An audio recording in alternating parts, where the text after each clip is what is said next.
সমস্যা নেই, আমি খেতে পারবো, কিন্তু জানো আমি ডাউল অনেক পছন্দ করি। দাও দাও। দাঁড়াও, তুমি কোনটা খেতে পছন্দ করো না করো সেটা আমার থেকে ভালো আর কেউ জানে না। আমি দেখছি। আরে শোনো, এই ভাবি, কি রে, কি হয়েছে? তুমি যে টেবিলে খাবার দিয়েছো আমার মনে হয় তুমি তরকারি দিতে ভুলে গেছো।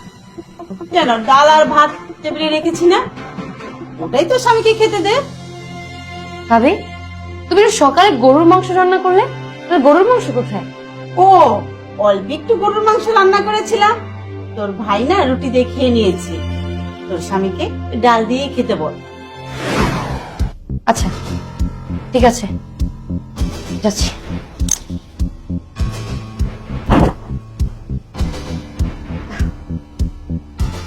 তুমি একটু বসো, আমি ফ্রিজ থেকে একটা ডিম বের করে তোমাকে ভেজে দিচ্ছি। আচ্ছা ওকে।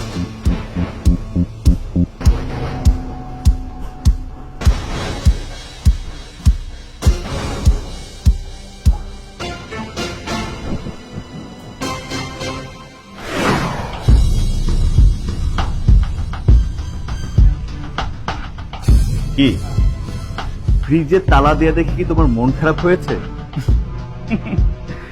আসলে কি জানো, বলতে চেয়েছিলাম না, বাধ্য হয়ে বলতে হচ্ছে। তোমার ভাবি আমার চোখের সামনে ফ্রিজে তালা দিয়ে রেখেছে, তুমি যাতে ফ্রিজে কি আছে সেটা দেখতে না পাও এবং কি আমাকে খেতে না দিতে পারো। তোমার ভাইয়ের বাড়িতে কিন্তু আমি খেতে আসি না, শুধু তোমার মুখের দিক তাকিয়ে আর ভাই আর ভাবিকে ভালোবাসি দেখে এই বাড়িতে আসি। তোমার ভাই আর ভাবি যদি ভালোবেসে আমার পাশে বসে শুধু ভাতের সঙ্গে লবণও দিত না, সেটা আমি অমৃত মনে করে খেতাম। ওরা কপাল আমার, লজ্জা হয়েছে না? একটা কথা মনে রেখো, আর যদি কখনো ভাইয়ের বাড়ি আসার বাহানা ধরো না, তাহলে আমার বাড়ির দরজা তোমার জন্য চিরতরে বন্ধ। দাঁড়াও, ভাইয়া, ভাইয়া, ভাবি, ভাইয়া। কি হলো, এত রাত্রেবেলা চিল্লাচিল্লি করছিস কেন? আমি যখন আমার হাজবেন্ডকে নিয়ে এই বাড়িতে আসি তখন তুমি কোনো না কোনো অজুহাতে তোমার ঘরের দরজায় তালা মেরে এই বাড়ি থেকে চলে যাও। আর যদি তুমি এই বাড়িতে থাকো, বাড়িতে কোনো কিছু রান্নাও করো না। কেন আমরা এই বাড়িতে কেন আসি তুমি জানো? তোমাদেরকে ভালোবাসি বলে, তোমাদেরকে দেখতে মনে চাই বলে তুমি সকালবেলায় গরুর মাংস রান্না করেছো আর আমার হাজবেন্ডকে টেবিলে দিয়েছো ডাল ভাত। হ্যাঁ, আমার ভাই গরুর মাংস অনেক পছন্দ করে, সে রুটি দিয়ে গরুর মাংস খেয়েছে। তুমি কি আমাকে এগুলো শোনাচ্ছ? আমি কি জানি না আমার ভাই কি করতে পারে?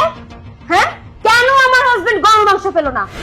ভাইয়া, তুমি যদি এই বাড়ির সম্পত্তি ভোগ করতে পারো তাহলে আমারও ভোগ করার অধিকার আছে। একটা কাজ করো, আমি যতটুকু সম্পত্তি পাই সেই সম্পত্তিটুকু আমাকে হুইল করে দিয়ে দাও। আমি এই বাড়িতে আর কখনোই আসবো না। হ্যাঁ, বললেই হলো, বাড়ির কোনো সম্পত্তি তুই পাবি না।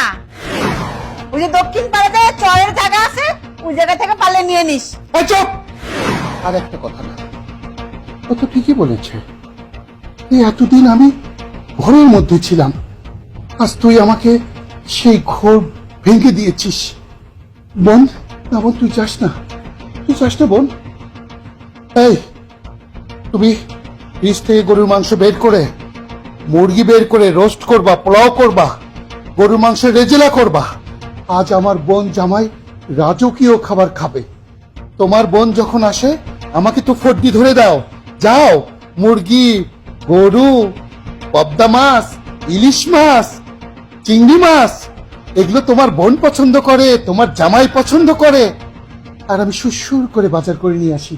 আর আমার বোন আসার কথা শুনলে আমি যদি বলি ওর জন্য একটু বাজার করি, মুখ ঝামটি দাও, বাজার লাগবে না। হ্যাঁ, তুই জানিস না বোন, আমি, বিশ্বাস কর, শুধু সংসারের অশান্তির জন্য আমি কোনো কিছু বলিনি, আমি মুখ বুজে সহ্য করেছি। কিন্তু আজকে তুই আমার ইন্দ্রগুলো সজাগ করে দিয়েছিস। আজকে আমি জাগ্রত হয়েছি। কি হলো, দাঁড়িয়ে আছো কেন? যাও। পারবো না। পারবি না? এই, লাগছে তো। পারবি না তুই? লাগার জন্যই তো মারছি। যা, যা তুই। বন্ধু, তুই যাস না প্লিজ, আমার কথা রাখ। হ্যাঁ, আমি কাল সকালে সমস্ত সম্পত্তি সব ভাগ করে দেব, আমার অংশ তোকে দেব। ওরে, আমি যে তোকে কোলে পিঠে করে মানুষ করেছি, তুই যে আমার আত্মার সঙ্গে সম্পর্ক। ভাইয়া, আমি তোমার কাছে পোলাও রোজ খেতে আসিনি, আমি সম্পত্তির জন্য আসিনি, আমি শুধু তোমার বিবেককে জাগ্রত করার জন্য এতক্ষণ এই কথাগুলো বলেছি। ভাইয়া, আমি তো জানি তুমি কেমন ভাইয়া। আমি শুধু তোমাকে পাওয়ার জন্য, তোমার কাছে আমার একটু মূল্যায়ন পাওয়ার জন্য আমি এতক্ষণ এই কথাগুলো বলছি। ভাইয়া, আমি জানতাম তুমি এমন মানুষ না।